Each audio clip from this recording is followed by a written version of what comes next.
If you're heading to the beach with your pup, you want to make sure that your dog is ready and prepared to go to the beach. We are not just tossing our dog into the car and showing up, because that's not going to work to your dog's benefit. So the first thing you need to do before getting in your car and traveling to the beach is to groom your dog.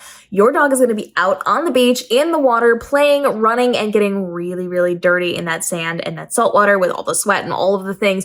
So grooming them is important. You want to groom their coats. If you are working with puppies, please be aware that we're not grooming puppies' fur before a certain age. You've got to do your research for your breed because it can mess with their fur, but you do want to make sure that their feet especially are groomed. You need to trim the fur in their paw pads, trim their nails, and trim their nails a couple of days before you go to the beach, just so they're not really sharp and scraping on you as you're traveling, and then trim their paw pads right before you go. You also want to trim the tops of their feet if they've got the little Grinch feet going on.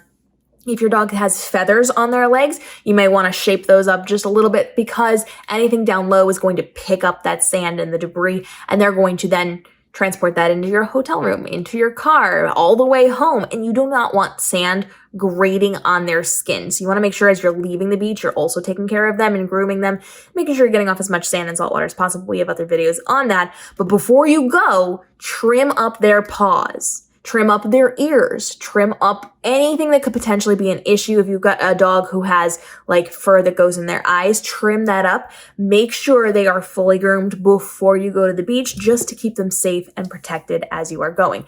Now, you also, as you are going to the beach or you're getting ready for the beach, you want to make sure that you are getting them prepared for whatever they're going to be experiencing. So if your dog is not used to wearing a harness or not used to wearing a leash, if they're not used to being in a dog stroller, take a few days, take a week or two, and get them used to these things. If they're going to be in something more often than they typically are, get them prepared for it. Because if you strap them into something, you put them into something, you expose them to something for a longer period of time than usual, that could be an issue. So let's just say your dogs don't wear harnesses because you have a fenced-in yard and it's just not something that you typically do, but you are going to keep them safe and protected by wearing harnesses and leashes at the beach no matter what. You want to make sure that they get to experience that a little bit before you're going. So in small increments, kind of build it up. If you are going to be using a dog stroller, which I highly recommend if you have puppies or senior dogs, that you take it. You don't have to use it or use it much, but having it there, especially if you're doing a lot of walking up and down the boardwalk, is going to be really essential to your success with this.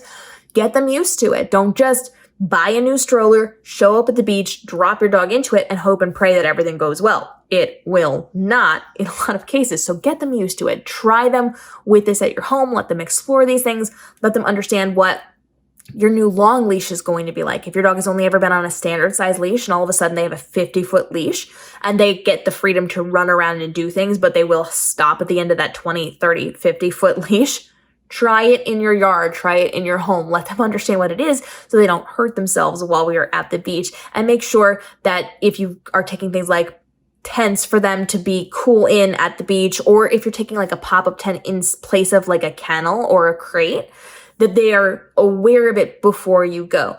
I had a dog. I lost her at the beginning of the year, but my Jada had a lot of anxiety, and there was a period of her life where everything was fine. And then all of a sudden, a couple of years in, she got very, very anxious, and she refused to sleep in her bed or to go to sleep at night without a tent. I literally had to get a red pop-up, twist to fold, collapsible down tent, and she would not sleep without it. So then when we did go on vacation, I would take that with her, and that made her feel safe and comfortable. And if I had just popped up a tent and said, here you go, she might have panicked if I put her in this little mesh, very thin tent and just clawed her way through it. So teaching them about the things they're going to experience before you get there is definitely going to be a helpful thing. And if your dog is used to something like a crate that they sleep in at night, taking a little pop-up tent, if your dog is too big for like a travel crate, is going to be really helpful, but you got to get them prepared for that. You also want to make sure that as you're traveling, you are giving your dogs new toys. So if you're putting your dogs in the car, if you're going to a hotel, if they're going to be in a new environment for more than a few minutes, with or without you, you want to give them something novel to play with. And this needs to be safe for them. All dogs are going to have different levels of enjoyment of different toys. My dogs adore stuffed animals, plushie toys. but they put holes in them real fast, and then they will eat the stuffing out of them, and I can't let them have it without direct supervision. My dogs love to chew on things, so if there's stuff that they can break apart, they will swallow it. And so I have to be very careful with that. Rope toys, they'll work on pulling them apart, but that's a lot safer for my dogs. It takes them a lot longer to pick those apart and be a problem. So I am very aware of the toys I'm giving them. So buy a new toy and give it to them in the car, give it to them in the hotel. In fact, one for the car, one for the hotel, so that there's something new, something interesting to get their attention on that, instead of potentially causing problems in a hotel room or in your car or whatever it happens to be. Now, we have videos on car safety, and we have videos on hotel safety as well. So make sure you are watching those here on the channel if you want more information on that. We want to make sure your dogs are harnessed into your car, all those things, but have new toys for them to play with and to explore while you're traveling, to make it a lot easier and a lot safer and a lot happier for everybody involved as you are traveling, having those new novel things and then taking them away. Don't just give it to them. If you are getting in the car and going to the beach, give it to them in the car, and when you get to the hotel, gone. They don't get to see that again until they get back in the car. Keep the newness for these toys. That is going to make a ton of difference when you are helping them along to visit on a car ride, to go to a hotel, to do all of those things. You want to make sure that you're very, very careful and very, very cautious of those things. Now, another thing is when you are traveling, if you have an anxious dog, you want to make sure that you're taking care of your anxious baby.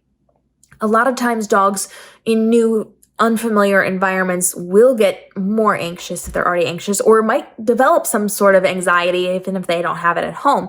And so you may want to be smart enough to bring something that's comfortable for them. This could be a towel, this could be a blanket, just something that smells like home, that reminds them of their crates or their beds or your bed or you. It could be whatever you want it to be.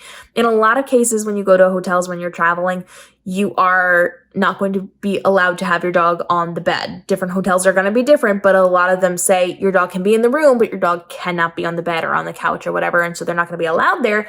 And you're going to have something comfy, cozy for those babies, especially if they get anxiety while traveling in the car, at hotels, etc. So have something from home that just makes it feel very homey for them. If they've got a favorite stuffed animal that's their security toy, bring that with you. Just know your dog will probably need something. It's a good choice to have it, because if you don't have it, you can't use it. But even if you do have it, you do not have to use it. So making sure that you are preparing your dog for this trip is going to be incredibly helpful. Between grooming, getting them prepared for things, testing out stuff that they're going to be experiencing, having something new and novel for them to play with and discover and enrich themselves with is going to be really good for keeping them safe and maintained at the beach, and making sure that you are, comforting them as best as possible is going to be incredibly helpful for you. Like I said, I have a ton of videos on beach travel, on travel in general, on car travel for your dogs. So make sure you watch through the playlist. It's going to be incredibly helpful for you, especially if you haven't done any of this training, to get them to a place where they can feel very secure in your car or feel very secure when you're traveling.